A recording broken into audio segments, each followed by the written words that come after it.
Namanya Anjani. Ia tinggal di sebuah kota kecil yang bernama Lembah Sunyi. Sebuah nama yang dulu terdengar seperti lelucon, tapi kini terasa seperti ramalan. Segalanya di kota itu tampak tenang di permukaan. Namun, seperti air danau yang tampak bening, kedalaman hati Anjani menyimpan arus luka yang tak terlihat. Anjani adalah ibu dari 2 anak laki-laki, Raka dan Awan. Ia adalah mantan istri dari Darmawan, pria yang dulu ia cintai melebihi dirinya sendiri. Pernikahan mereka bukan tentang kemewahan. Mereka hidup cukup untuk membeli beras, cukup untuk menyekolahkan anak, cukup untuk tertawa dalam pelukan yang sederhana. Di masa itu, senyum Darmawan adalah rumah. Tangan Darmawan adalah pelindung. Dan impian mereka, walau kecil, begitu nyata. Darmawan bekerja sebagai pegawai negeri sipil, sementara Anjani menjalankan usaha catering dari rumah warisan orang tuanya. Rumah kayu yang selalu terasa hangat, meski hujan mengguyur seharian. Di rumah itu, suara tangisan bayi Raka bergema untuk pertama kalinya. Di lorong-lorong rumah itu, Awan tertawa saat belajar berjalan. Setiap sudutnya menyimpan kisah, malam-malam dengan lilin saat listrik padam, pagi-pagi dengan aroma nasi goreng, dan ciuman singkat di dahi. Namun, waktu menguji segalanya. 2 tahun lalu, usaha catering Anjani mulai tumbuh pesat. Ia kebanjiran pesanan dari kantor-kantor, pesta-pesta kecil, bahkan pernikahan. Anjani mulai tidur lebih larut, bangun sebelum fajar. Tubuhnya bekerja, tapi hatinya tetap ingin menjadi istri dan ibu terbaik. Ia masih memasak untuk Darmawan, masih mendongeng sebelum tidur untuk Awan, masih menyelipkan catatan kecil dalam bekal Raka. Tapi tubuh manusia ada batasnya. Dan cinta, jika tak dijaga bersama, bisa layu seperti bunga yang terlupa disiram. Darmawan mulai merasa diabaikan, katanya. Dan untuk membantu rumah, mereka memutuskan mencari asisten rumah tangga. Dia Santi, gadis muda dari kampung yang sunyi seperti Anjani, yang menyimpan kisah kehilangan orang tua karena banjir bandang. Anjani, yang hatinya terlalu mudah luluh, menyambutnya seperti keluarga.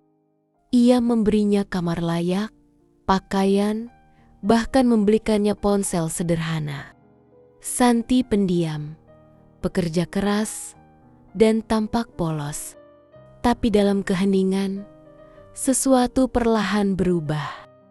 Darmawan mulai sering duduk lebih lama di dapur, bercakap pelan, tertawa kecil. Anjani tak pernah ingin cemburu. Ia terlalu lelah untuk itu. Tapi malam demi malam, Darmawan tak lagi menggenggam tangannya, tak lagi mencium keningnya. Ia hanya tidur membelakangi, seperti tembok dingin. Lalu malam itu tiba. Hari itu, Anjani pulang lebih awal. Kliennya membatalkan pesanan besar secara mendadak. Ia hanya ingin rebahan, menyandarkan kepala di bahu suaminya, mungkin menyesap teh dan bercerita. Tapi rumahnya gelap, sepi, dan dari kamar tamu yang seharusnya kosong, terdengar suara pelan, desahan, tawa, tertahan. Anjani mendekat. Detak jantungnya seperti genderang perang. Dari celah pintu itu, segalanya runtuh. Darmawan dan Santi diranjang, berpelukan di tempat yang tak seharusnya. Sakit itu seperti pisau, tapi ini lebih parah. Seperti dihujam perlahan sambil diminta untuk tetap tersenyum. Anjani membeku. Santi menutupi wajahnya. Tapi Darmawan hanya berkata, "Maaf Jan, aku udah gak merasa apa-apa lagi sama kamu." Tak ada air mata. Tak ada permohonan. Hanya dingin, seperti cinta mereka tak pernah ada. Malam itu, Anjani tidur di kursi ruang tamu. Masih mengenakan baju kerja. Tak ada pelukan, tak ada selimut. Hanya lantai keras dan lenggit-lenggit yang menatap bisu. 3 bulan kemudian, Darmawan menggugat cerai. Alasannya, ingin hidup yang lebih tenang. Beberapa bulan setelah itu, undangan pernikahannya tersebar. Ia menikahi Santi di rumah itu, rumah Anjani. Rumah yang ia renovasi dari hasil tabungan dan doa. Rumah yang menyimpan tawa raka dan tangisan awan. Anjani tak datang. Ia hanya duduk di kontrakan kecilnya, menatap dinding retak sambil menggenggam tangan anak-anaknya. Raka dengan mata sembab berkata, "Bu, kita gak butuh rumah besar.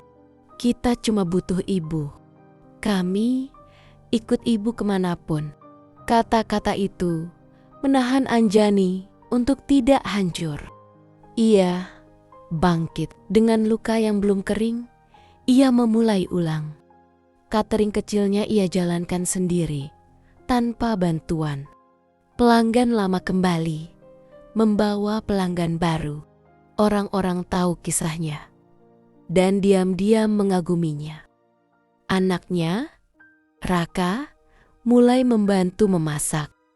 Awan menulis puisi dan menyelipkannya di buku resep ibunya.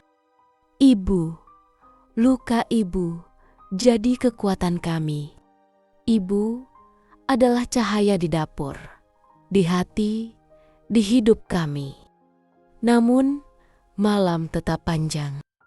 Ada malam-malam saat Anjani menangis diam-diam, mengingat Darmawan, mengingat hari-hari ketika ia berpikir, mungkin jika ia tak terlalu sibuk, semua ini takkan terjadi. Tapi kesalahan bukan satu arah. Pengkhianatan tak pernah bisa dibenarkan oleh kelelahan seseorang. Anjani tahu, Darmawan dan Santi kini tinggal di rumah itu.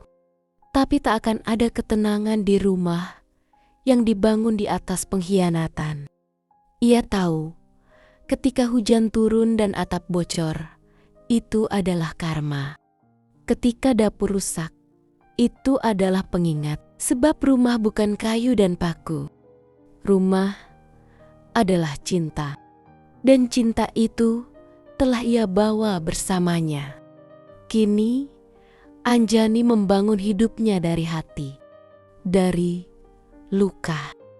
Dari cinta yang tulus untuk 2 anak laki-lakinya. Ia tidak kaya, tapi hatinya mulai bahagia. Ia tidak lagi takut kesepian, karena ia mengenal dirinya lebih dari siapapun. Ia tahu, ia pernah dikhianati, tapi ia tidak hancur. Anjani, perempuan yang pernah kehilangan segalanya, tapi tidak pernah kehilangan dirinya sendiri. Perempuan yang tahu bahwa luka bisa menjadi jalan pulang, bahwa pelukan anak jauh lebih kuat dari pelukan siapapun. Bahwa hidup tak selalu adil, tapi kita bisa memilih untuk tidak menyerah. Dan dalam sunyi lembah itu, ada seorang perempuan yang berjalan tegak. Matanya menyimpan tangis yang sudah lama kering. Langkahnya berat, tapi pasti. Anjani bukan lagi perempuan yang patah. Ia adalah perempuan yang tumbuh dari patah itu. Menjadi pohon, menjadi tempat berteduh bagi dua jiwa kecil yang ia lahirkan. Ia adalah cahaya, tak terang menyilaukan, tapi cukup untuk menerangi malam-malam gelap mereka bertiga. Karena bagi Anjani, bahagia tak lagi soal siapa yang menemani, tapi siapa yang tetap bertahan ketika segalanya pergi.